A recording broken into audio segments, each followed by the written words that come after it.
ప్రొద్దుటూరు నియోజకవర్గ YCP MLA Rachamallu Sivaprasad రెడ్డిపై పట్టణ 3 టౌన్ పోలీస్ స్టేషన్ నందు కేసు నమోదు చేయబడింది. గత నెల 19వ తేదీన ఎన్నికల ప్రచారంలో భాగంగా ప్రొద్దుటూరు మున్సిపల్ 3వ వార్డుకు వెళ్లిన ఎమ్మెల్యే గత కొద్ది కాలంగా ఎమ్మెల్యే రాచమల్లుకు దూరంగా ఉంటూ వస్తున్న 3వ వార్డు కౌన్సిలర్ వెంకటలక్ష్మి ఆమె భర్త రామాంజనేయ రెడ్డి ఇంటికి వెళ్లి వైసీపీకి రాజీనామా చేసి ఏ పార్టీలోనైనా చేరండి అని చెబుతూనే లేని పక్షంలో నేనే స్వయంగా వచ్చి మీ అంతు చూస్తానని బెదిరించినట్లు ఫిర్యాదు చేసిన కౌన్సిలర్ వెంకటలక్ష్మి ఈ విషయమై బుధవారం స్థానిక 3 టౌన్ పోలీస్ స్టేషన్ నందు ఎమ్మెల్యే రాచమల్లుపై కేసు నమోదు చేసిన పోలీసులు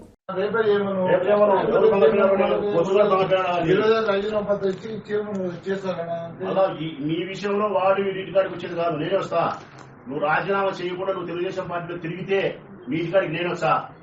చెప్పు వానికి కాళ్ళు తెలుగుదేశం పార్టీలో తిరిగితే ఇదే మాట చెప్పు వానికి ఎక్కడ